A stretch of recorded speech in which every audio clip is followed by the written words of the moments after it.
서울대학교 정치외교학부 박원호 교수가 2019년 4월 26일 중앙일보에 기고한 글을 내러티브가 사라진 시대에서라는 글의 한 부분을 여러분에게 소개해 드립니다.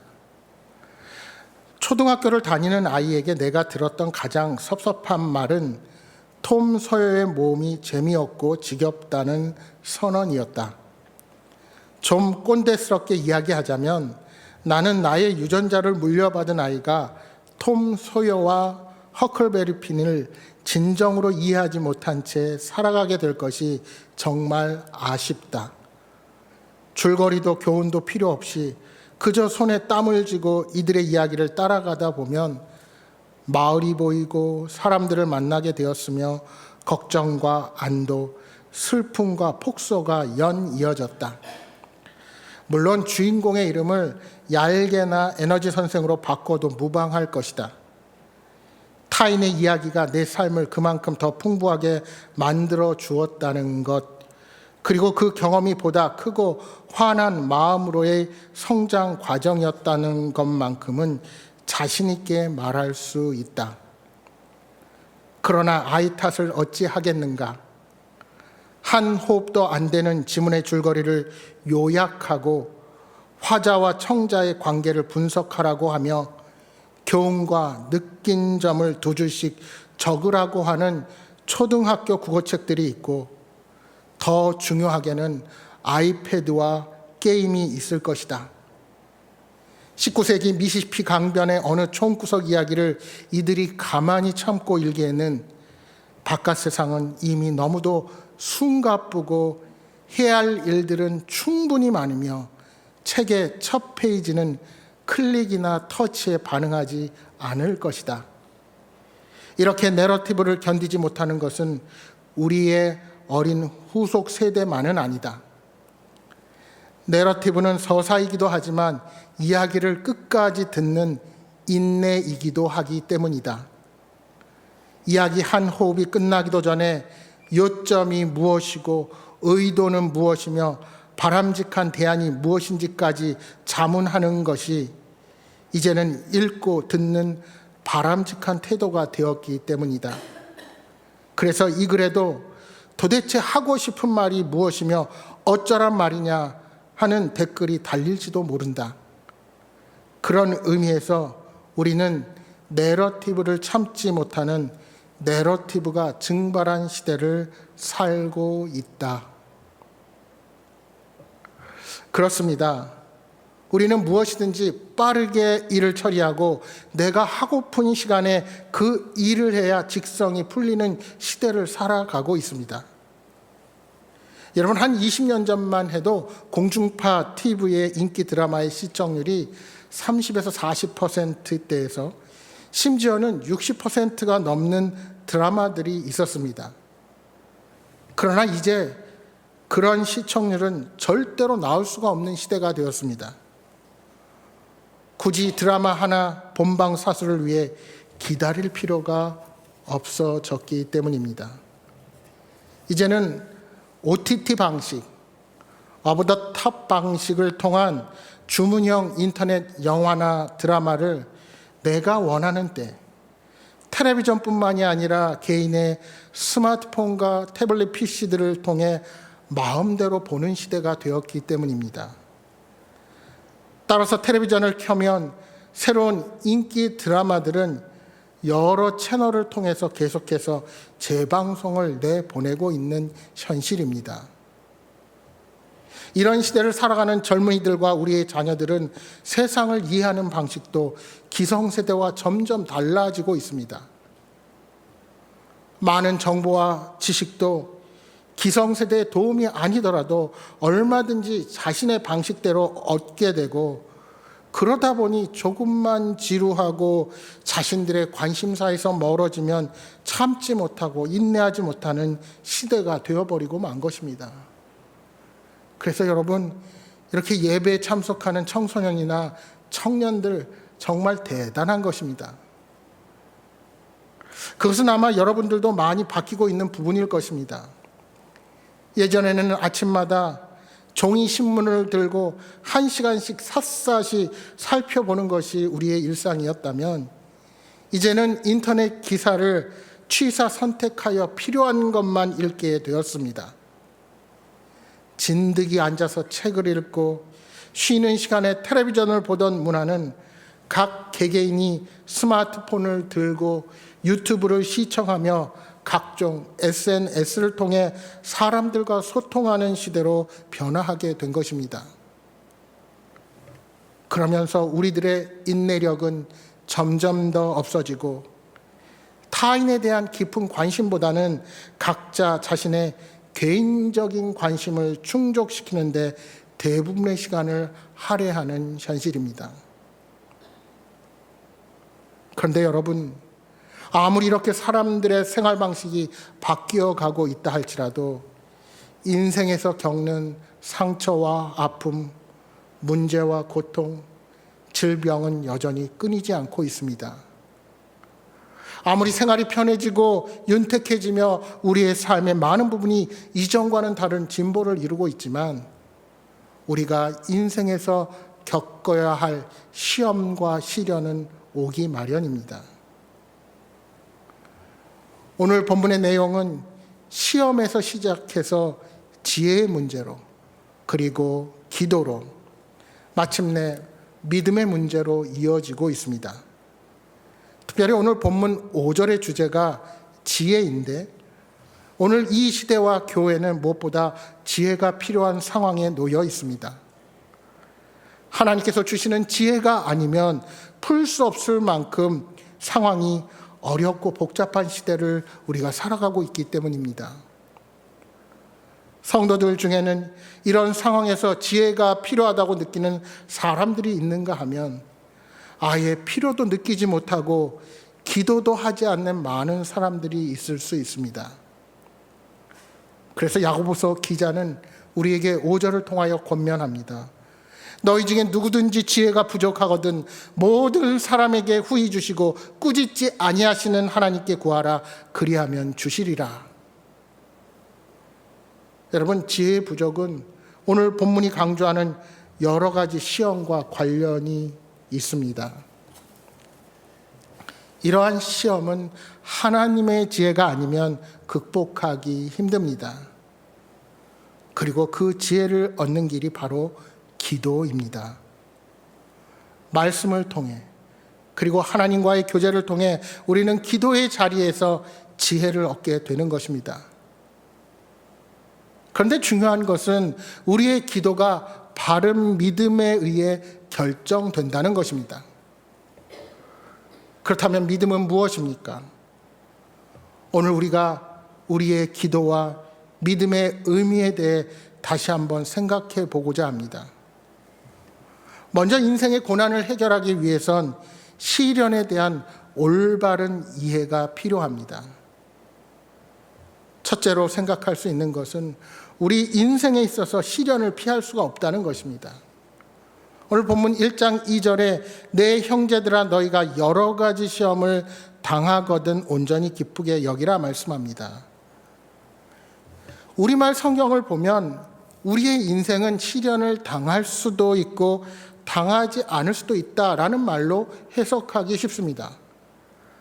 그러나 헬라어 원어 성경 본문을 보시면 너희가 시험 당할 때라는 말로 되어 있습니다.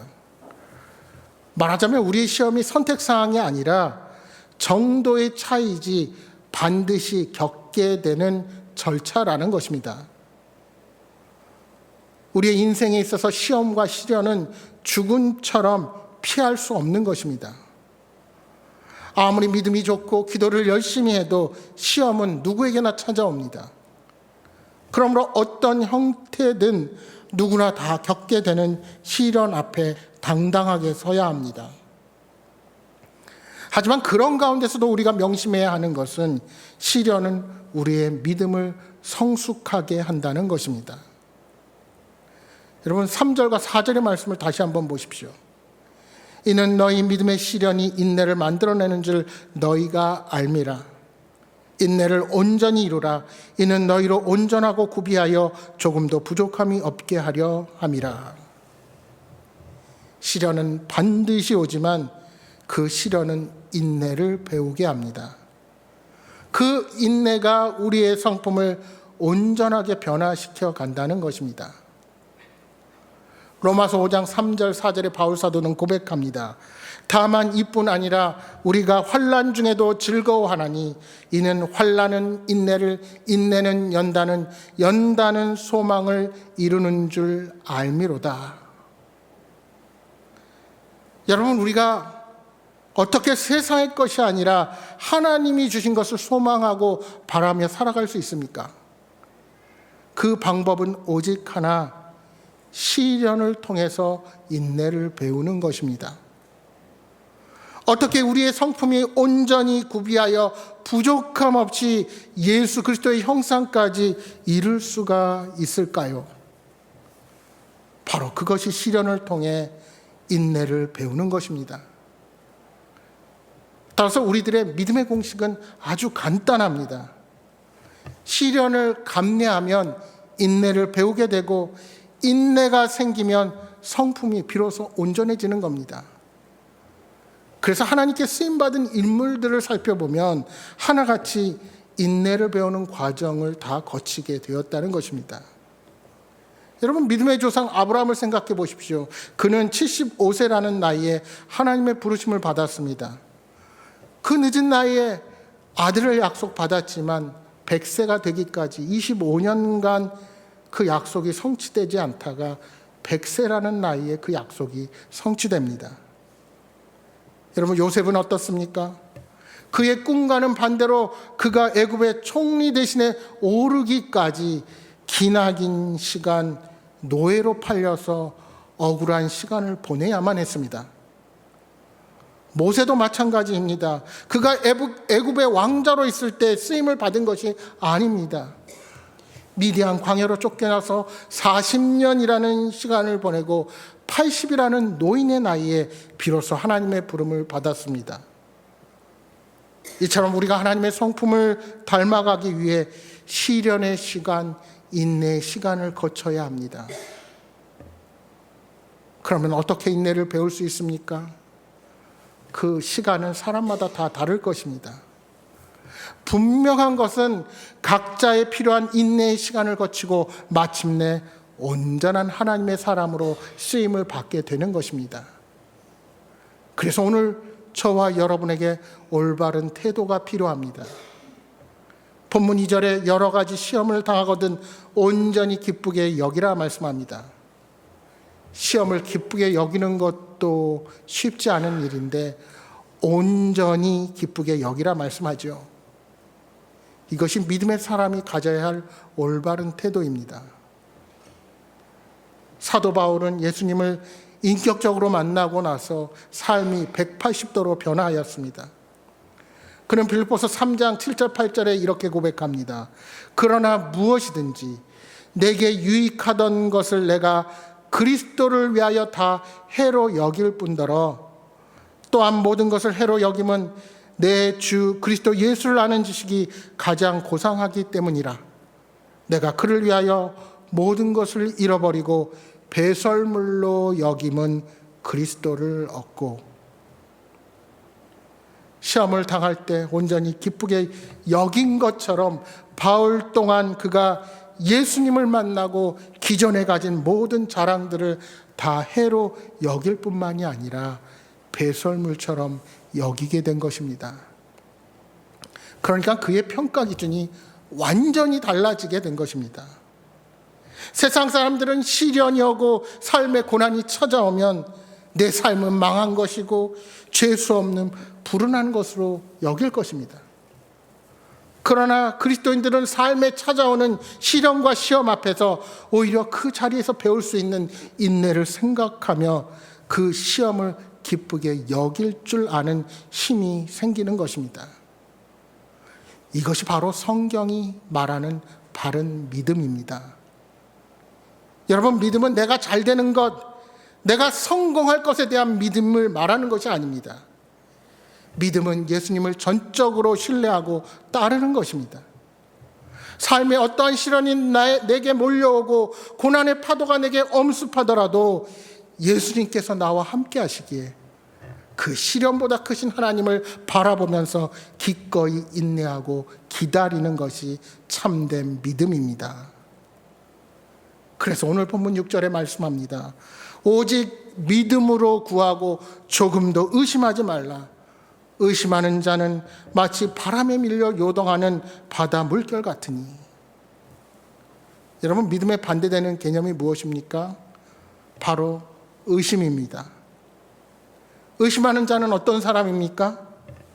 어떤 일에 대한 확신이 없습니다. 무엇을 해도 부정적입니다. 그렇습니다. 사람은 시련이 몰려오고 삶의 고난의 한복판에 있을 때 믿음보다 부정적인 생각이 앞서기 쉽습니다. 하나님께서 함께 하신다면 내게 어떻게 이런 일이 일어날 것인가? 하나님이 정말 나와 함께 하신다는 사실이 맞는가? 나는 아무것도 할 수가 없다 하는 의심과 부정적인 생각이 꼬리에 꼬리를 물고 나를 괴롭힙니다. 여러분, 그래서 시련보다 더 무서운 것이 의심입니다. 예수님께서 40일 동안 금식하시고 굶주렸을 때 사탄이 찾아와 이렇게 말합니다. 당신이 만약 하나님의 아들이거든. 무슨 말입니까? 사탄이 예수님이 누구신지를 모르는 것입니까? 아닙니다. 사탄이 가정법을 써서 말하는 것, 만일 당신이 하나님의 아들이거든 이라고 말하는 것은 예수님이 누구신지 뻔히 알면서도 예수님을 시험하여서 자신이 제안한 일을 하도록 하는 강조법인 것입니다. 그렇게 사탄은 오늘도 우리를 의심하게 만들고 부정적인 생각을 하게 합니다. 여러분, 사람들이 코로나19를 거치면서 믿음이 더 단단하게 된 경우가 있고 반대로 의심과 부정적인 생각으로 시험에 빠진 경우에 사람들이 많이 있습니다. 그 원인이, 그 차이가 무엇일까요? 그렇게 우리에게 주어진 시련 앞에서 온전히 기쁘게 여기고 그 시험의 자리에서 인내를 배운 사람이 있는 반면 어떤 사람은 시련 앞에서 의심하고 믿음을 저버렸기 때문입니다. 그래서 오늘 본문 5절 말씀에 지혜를 구하라는 것은 매우 중요합니다. 누구든지 지혜가 부족하거든 모든 사람에게 후히 주시고 꾸짖지 아니하시는 하나님께 구하라는 것입니다. 이 말씀은 우리 삶에 당면한 문제가 하나님의 지혜로만 해결될 수 있다는 말씀입니다. 그렇기에 오늘 저와 여러분에게 기도가 필요합니다. 그러니까 이 말을 뒤집어 보면 우리가 의심하고 부정적으로 생각하게 되는 것은 기도를 하지 않았다는 증거입니다. 아니, 기도를 했다면 기도는 했지만 믿음 없는 기도를 하고 있다는 의미입니다. 왜냐하면 성도들 중에는 이미 예수 그리스도를 향한 사랑에서 떠나 다른 무언가를 더 사랑하는 이들이 있기 때문입니다. 믿음으로 구하고 조금 더 의심하지 말고 그 시험의 시간을 하나님을 신뢰하며 인내할 수 있어야 합니다. 그런데 의심하는 자들은 무엇과 같습니까? 마치 바람에 밀려 요동하는 바다 물결과 같습니다. 야고보 사도는 이러한 기도는 이루어질 수 없다는 것입니다. 결국 믿음이 없다는 것과 의심은 동의어라 할 수 있습니다. 그렇다면 왜 이러한 성도들은 하나님을 의심하고 회의에 빠지게 된 것일까요? 기도를 하지 않아서입니까? 아니면 하나님께 지혜를 구하지 않아서입니까? 바로 이분들의 믿음이 잘못되었기 때문입니다. 야고보는 믿음이 있노라 하면서 행함이 없기 때문이라고 야고보서를 통해서 말하고 있습니다. 야고보서 2장 14절에 말씀합니다. 내 형제들아, 만일 사람이 믿음이 있노라 하고 행함이 없으면 무슨 유익이 있으리요? 그 믿음이 능히 자기를 구원하겠느냐? 그렇습니다. 믿음은 신뢰를 낳습니다. 예수님을 진실로 믿는다면 우리는 예수님의 명령 앞에 전적으로 신뢰하며 따르지 않을 수가 없습니다. 그런데 주님을 전적으로 신뢰하고 따르지 않는다면 그것은 바른 믿음이라 할 수가 없는 것입니다. 그래서 오늘 본문의 8절에 반복하여 의심하고 회의를 품는 사람을 향해 두 마음을 품는 자라고 말하고 있는 것입니다. 이 두 마음을 품는 자에 대해서 야고보는 4장 8절에 이렇게 말씀합니다. 하나님을 가까이 하라. 그리하면 너희를 가까이 하시리라. 죄인들아 손을 깨끗이 하라. 두 마음을 품은 자들아 마음을 성결하게 하라. 누가 죄인입니까? 두 마음을 품은 자들입니다. 그러면 손을 깨끗이 하는 것은 무엇을 뜻할까요? 마음을 성결하게 하는 것을 뜻합니다. 결국 두 마음을 품는 것, 즉 의심은 우리의 불순한 속마음을 가리킵니다. 시련이 올 때 승리하지 못하는 이유가 어디에 있습니까? 우리가 바로 두 마음을 품기 때문입니다. 불순한 마음을 가지고 하나님의 뜻과 자신의 뜻을 동시에 원하는 것입니다. 쉽게 말하면 세상도 갖고 싶고 하나님이 주시는 복도 갖고 싶은 두 마음을 품는 것입니다. 아프리카 한 부족이 원숭이를 사냥할 때 사용하는 방법이 있습니다. 무거운 항아리 안에 바나나를 집어넣습니다. 그러면 원숭이가 어떻게 할까요? 항아리에 팔을 쑥 집어넣어서 바나나를 잡고 뛰어갑니다. 그런데 항아리 입구가 좁아서 바나나를 뺄 수가 없습니다. 바나나를 놓고 도망하면 되는데 주먹을 쥐고 있다가 잡히고 맙니다. 이 항아리가 무거우니까 잘 도망을 가지 못하는 겁니다. 그런데 여러분, 바로 이 원숭이의 모습이 두 마음을 품은 그리스도인들의 모습입니다. 분명히 입술로는 구원을 받았다고 말하는데 마음속 깊은 곳을 들여다보면 자신의 뜻을 포기하지 않는 그리스도인들이 얼마나 많은지 모릅니다. 목회를 하면서 보게 되는 것이 바로 그런 경우입니다. 참으로 열심히 봉사하고 열심히 예배에 참석합니다. 믿음이 대단한 것 같은 사람인데 가까이서 보니 자기의 뜻이 그대로 살아있는 경우가 많습니다. 인생의 중요한 결정을 할 때마다 자기의 뜻이 나옵니다. 결혼이나 자녀의 문제, 진로나 중요한 결정을 내릴 때 하나님 앞에서 손을 움켜쥐고 주먹을 펴지 못하는 것입니다. 십자가 앞에서 손을 편 적이 없습니다. 자기의 욕심을 꽉 붙잡고 있는 것입니다. 이렇게 두 마음을 품고 있으면 어떻게 될까요? 이러한 사람은 하나님을 잘 믿는 것처럼 보이지만 시련이 찾아오면 금방 무너지고 맙니다. 그래서 7절에 말씀하는 겁니다. 이런 사람은 무엇이든지 주께 얻기를 생각하지 말라. 여러분, 얼마나 강력한 경고의 말씀입니까? 사랑하는 여러분, 삶의 시련 앞에 서 있다면 오늘부터 새롭게 작정하십시오. 시련의 시간이 오히려 내게 복 주시고자 하는 하나님의 사인인 줄 알고 오히려 기쁘게 여기시기 바랍니다. 그리고 모든 사람에게 후히 주시고 꾸짖지 아니하시는 하나님께 오직 믿음으로 구하시기 바랍니다. 시련이 올수록 우리는 움켜쥐고 있던 삶의 모든 것들을 다 내려놓아야 합니다. 내 자녀를 내 마음대로 할 수 없구나 하고 하나님께 맡기십시오.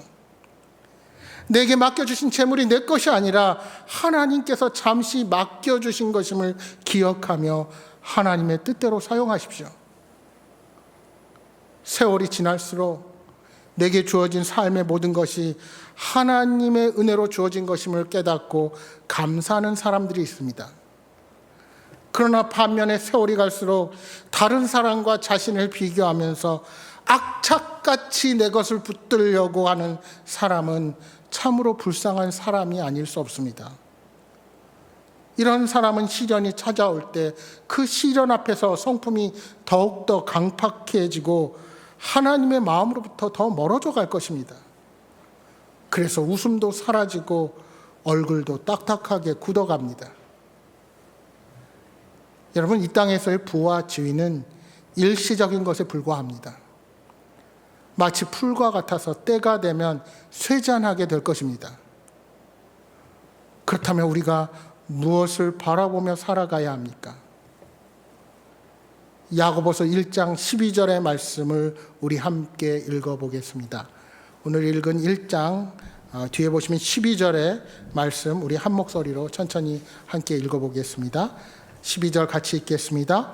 시험을 참는 자는 복이 있나니 이는 시련을 견디어낸 자가 주께서 자기를 사랑하는 자들에게 약속하신 생명의 면류관을 얻을 것이기 때문이라. 아멘. 약속하신 생명의 면류관을 얻을 것이기 때문이라.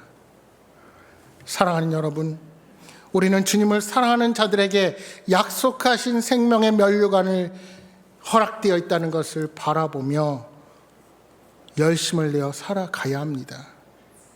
여러분, 그 면류관을 누가 받습니까? 인생에 찾아오는 시험과 시련을 잘 견딘 사람입니다. 시련이 올 때 믿음으로 반응하여 오히려 인내를 배우고 하나님의 뜻대로 든든히 서가는 사람이 진정한 복을 마침내 누리게 될 것입니다. 이 한 주도 믿음으로 기도하며 인내로서 온전히 하나님의 뜻을 이루어가는 여러분 모두가 되시기를 주님의 이름으로 축복합니다.